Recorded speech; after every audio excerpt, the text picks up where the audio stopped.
My dear students,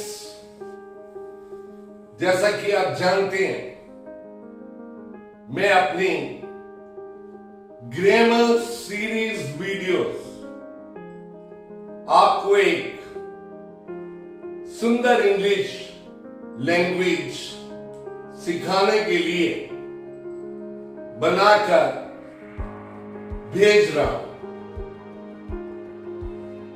तो आज का मेरा जो टॉपिक होगा टेंस नंबर 2। हमारे पास टोटल 12 टेंसेस हैं।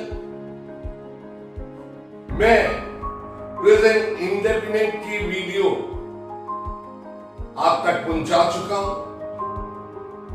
आज मैं टेंस नंबर 2,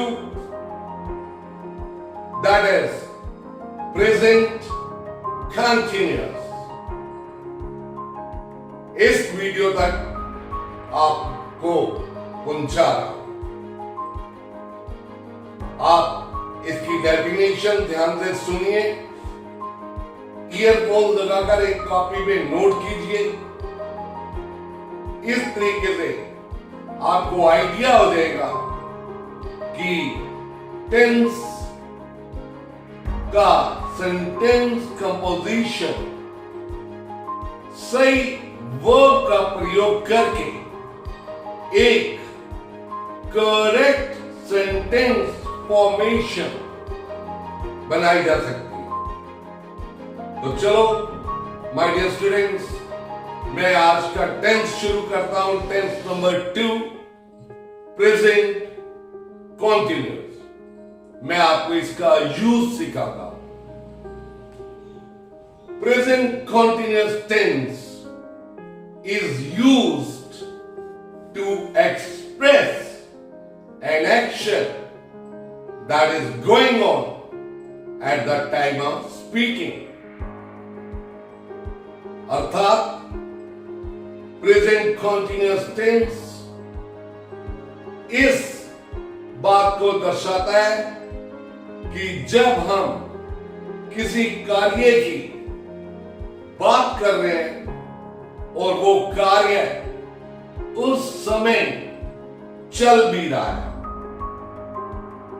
जैसे मैं इस समय आपको ये टेंस करवा रहा हूं और ये कार्य भी चल रहा है, तो ये प्रेजेंट कॉन्टिन्यूअस टेंस हो। अब हमें ये कैसे पता चलेगा कि ये प्रेजेंट टाइम टेंस है?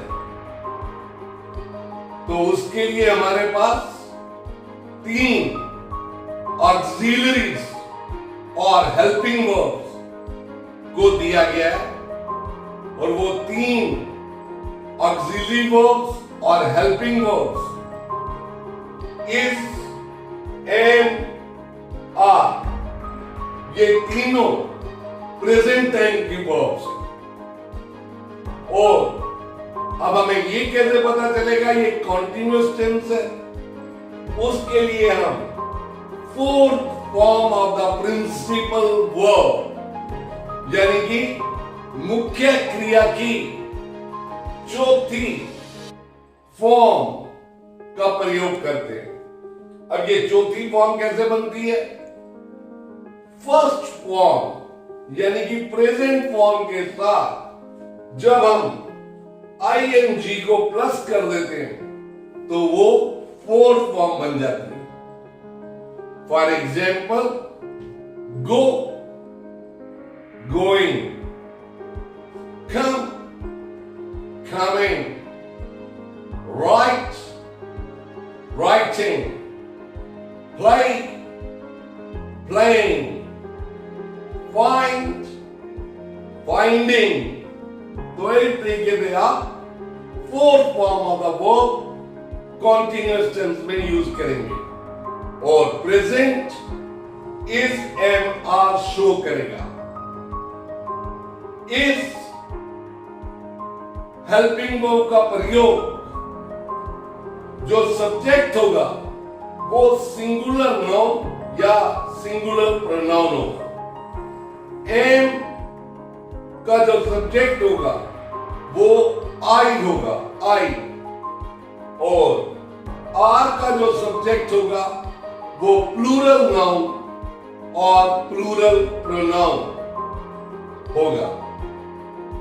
तो सब्जेक्ट को नंबर के हिसाब से लेकर subject verb agreement is am are उस सब्जेक्ट के साथ प्रयोग कर और उसके बाद फोर फॉर्म का प्रयोग करके और उस सेंटेंस की जो बाकी की कंपोजिशन है ऑब्जेक्ट के रूप में या प्रेडिकेट के रूप में, आप उस सेंटेंस के साथ वर्ब के बाद वो अपना सारा एक्सप्रेशन लगा दीजिए तो आपका सेंटेंस पूर्ण हो जाएगा।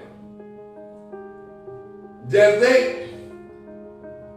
मैं बाजार में सब्जी खरीदने जा रहा हूं, I am going to the market for buying vegetables.